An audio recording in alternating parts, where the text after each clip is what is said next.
Hi, I'm James Caruso, senior linebacker tight end for the Pickerton Academy, and you're watching Friday Night Football on WMUR. Oh, where is the time going? We are past the halfway point and looking into the final third of the regular season. Welcome to Week 6 of Friday Night Football. I'm Mike Cronin. And I'm Ian Steele. Our FNF Game of the Week features a Division IV matchup between Franklin and Raymond. The Golden Tornadoes and the Rams captains meeting at midfield. Raymond coming off a win over Farmington Newt. Franklin looking for their first victory of the year. Green team's first possession of the game, they give it to Ronnie Cordwell, the coaches, telling him to run angry. And this counts as an angry run. 35-yard touchdown, 7-0 home team. They go up 14-0, going for it on fourth down here later in the first. The quarterback brought down short of the sticks by George Sarkis. Franklin takes over on downs. Nothing doing. They're in punt formation, kicking it deep to Jaden St. James. He stays patient by the sideline, then literally stands still. Then he sees some daylight and off he goes. House call on that punt return. Rams go up big. They go on to win big, 53-6. Two of the top teams in Division II. It's Manchester West at Pelham, and we've got a t-shirt toss. Pelham on the goal line. Cameron Marvin gets across to pad the Pythons' second half lead, 27-0. Pythons score once more before the final whistle. Luke Draper into the end zone. Pelham remains undefeated, knocking off West by a final of 35-0.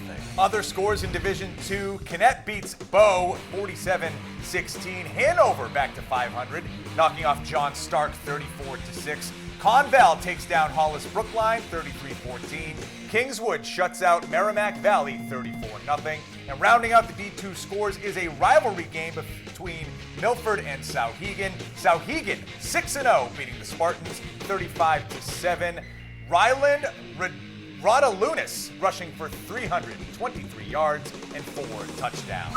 One of the best matchups in Week 6 is out of the Gate City. Yeah, Bishop Girton and Nashua, two of the top teams in Division I, and this one lived up to the hype, Ian. Two rivals playing in front of a good crowd over at Stello Stadium in Nashua. First quarter, BG's O-line opens up a path for Logan Current to go straight ahead into the end zone. Cardinals take an early 7-0 lead. After a BG field goal, South gets on the board midway through the second quarter. Sam Levine from 5 yards out. 2-point conversion is good, and it's 10-8. BG back to work. Nathan Bowen throws across the body to Rocco Roy, gets past Nashua's talented defender Joshua Tripp, and Roy is gone, taking it to the end zone for another Cardinal score. After a BG interception, look at this, Bowen throwing it deep for his favorite target, another score for Roy. BG led 24-8 at halftime, but get this, the Purple Panthers storm back, scoring 20 unanswered points, shutting out BG in the second half. South wins 28-24. What a comeback. Yeah, wow. Amazing. And another great matchup that delivered tonight, Manchester Memorial and Winnicott. The Warriors won 30-27 on a last-second field goal by Sullivan Duffy. Winnicott improves to 5-1. Vinatieri over there. Right. It's a pink out in Exeter as the Blue Hawks face the Green Wave of Dover. Home team with a lead in the second half. Max Korzat gets a block and turns it upfield. This big gainer helps set up a field goal that would put the Hawks up 14-0. Dover trying to rally late, going to the air. Parker Ketchum deep for Jackson Brock. His teammates saying, that's head taps, folks, on his opponent's head. A great grab. Then another pass called by Dover, reversing the field on a scramble. The throw goes back across the middle of the field, and Luca Theos there for the interception to help seal the deal for the Blue Wave. Exeter wins 14-0. Salem hosting out-of-state opponent Cumberland, Rhode Island. Blue Devils found themselves in a 14-0 hole after just 3 minutes. Put 6 on the board for Salem. Jury Nunez scores from 5 yards out. Second quarter, Salem's going to strike again. This time it's Jacob Beaudry. 4-yard run ties the game at 14. It was still tied in the fourth.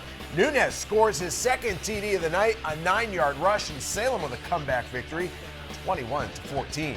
The Spalding Color Guard with a pregame routine as they play Wyndham at Dover High School tonight. In the first quarter, this is just mean. Robert Albu just rips the ball out of his opponent's hands. Taking his ball, he's going home. The strip and the score, 6-0 Jaguars. Later on, the Jags doing their scoring on offense. Adrian Bergman, quick pass to Albu, 2 scores, 1 on each side of the ball, 13-0 Wyndham. Jaguars ball again, 4th and goal. They go for it, but the stop made by the Red Raiders.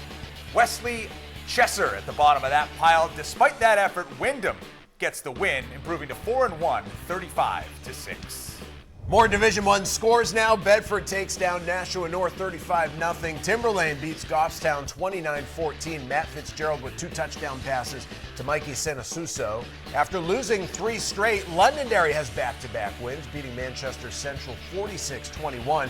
Pinkerton looks unstoppable, beating Alvern 56-17. Concord playing Haverhill, Massachusetts on the road and losing despite a comeback effort 42-35. All right, it's chilly out there. We're in the thick of October. These guys hanging out for dear life or death. The Skeletons at Somersworth watching the Hilltoppers face Laconia. The Sachems up a score and adding on. Jacob Tryon reveals himself from the mass of humanity. He takes off to the races, taking an 18-0 lead. The Toppers attempting a rally in their cotton candy uniforms here. Max Ridings passing to Aaron Delisle for a solid gain on the catch and run. Unable to turn that into points though, so more damage done on the ground by Laconia. Tryon, he's Tryon to score again, and he does, makes it 27-7. That's the final score. Laconia improves to 4-1.